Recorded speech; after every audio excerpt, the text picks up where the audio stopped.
नमस्कार बच्चों, आज की क्लास में हम लोग देखने वाले हैं मनोहर रे के क्लास 10th गणित प्रश्नावली 6B। पिछला 3 क्वेश्चन हम लोगों ने देख चुके हैं। अगर वीडियो आपको देखना है तो आप लोग नीचे प्ले लिस्ट में जाकर इसको देख सकते हैं।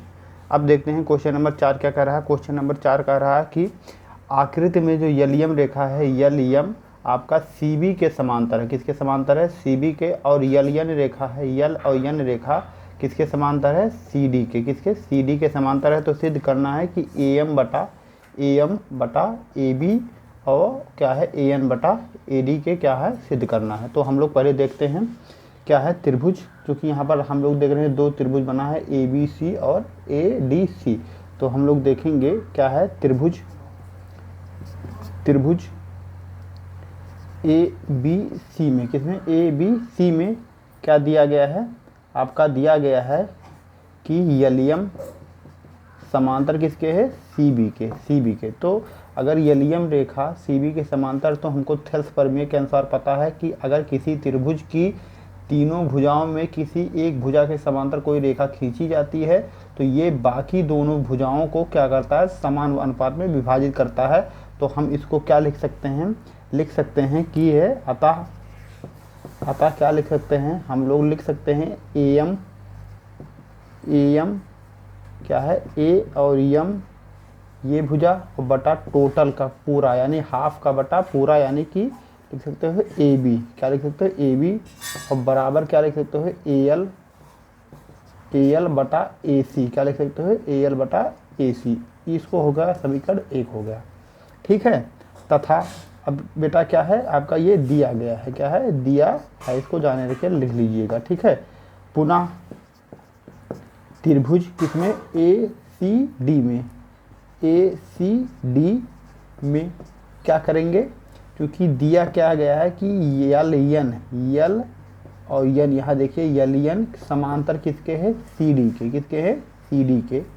तो हम लोग क्या लिखेंगे? अतः क्या है? थेल्स प्रमेय से, किसके? थेल्स प्रमेय से क्या है? थेल्स प्रमेय क्या कह रहा है कि आपका भुजाओं का अनुपात क्या होगा? बराबर होगा। तो यहाँ पर भी हम लिखेंगे क्या? AN क्या लिखेंगे? A और N और बटा AD A और D। इसी प्रकार AL और बटा टोटल AC क्या है? आपका AC। तो समीकरण ये होगा 2। कहाँ से बेटा? ये दोनों बातें जो कही गई है थेल्स प्रमेय से कही गई है। तो हम लोग देख सकते हैं कि समीकरण 1 और 2 में AL बटा AC है। तो हम लिखेंगे क्या? अतः समीकरण 1 व 2 से क्या हो जाएगा बेटा? AM बटा AB बराबर क्या है? AN बटा AD। और यही हमको सिद्ध करना था। किससे? क्योंकि बराबरों का बराबर क्या होता है? बराबर होता है। क्योंकि अगर ये इसके बराबर ये इसके बराबर है तो ये दोनों इसके बराबर हो जाएंगे। तो ये आपका हो गया प्रूफ हो गया। तो अगर आपको ये वीडियो अच्छा लगा है तो इसको लाइक और सब्सक्राइब करें। Question number 5। पिछले 4 क्वेश्चन हम लोगों ने डिस्कस कर लिया है, जो कि आपके प्ले लिस्ट में दिया गया है। अगर आप उसको देखना है तो जाकर वहाँ पर देख सकते हैं। यहाँ दिया गया है कि चित्र में जो रेखा AD है कोण BAC को क्या कर रहा है? कोण BAC को समद्विभाजित कर रहा है।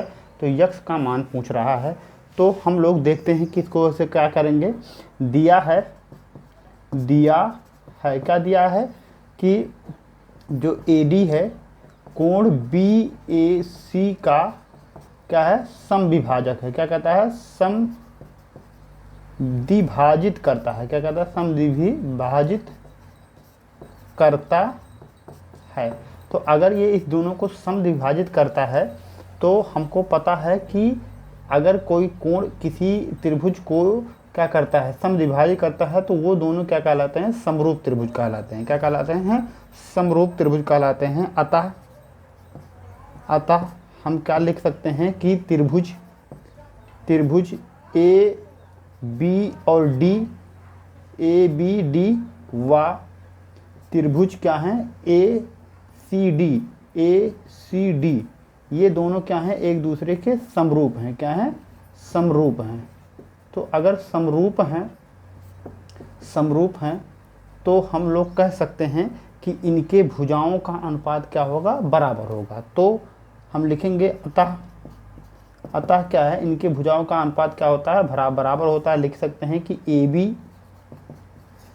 बी और बटा ए सी और बराबर बी डी और बटा डी सी, क्या है, डी और सी।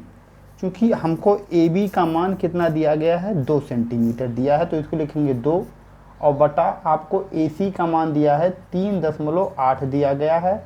उसी प्रकार बी डी का मान दिया गया है 1.5 सेंटीमीटर और डी सी का मान कितना दिया गया है, यक्स दिया गया है।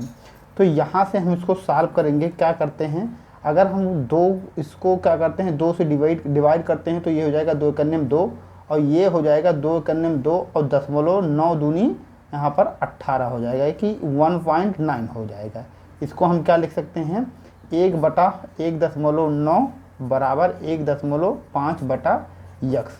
तो यहाँ से हम क्या निकाल सकते हैं, यक्स की वैल्यू क्या निकाल लेंगे, 1.5 और गुना क्या है आपका 1.9।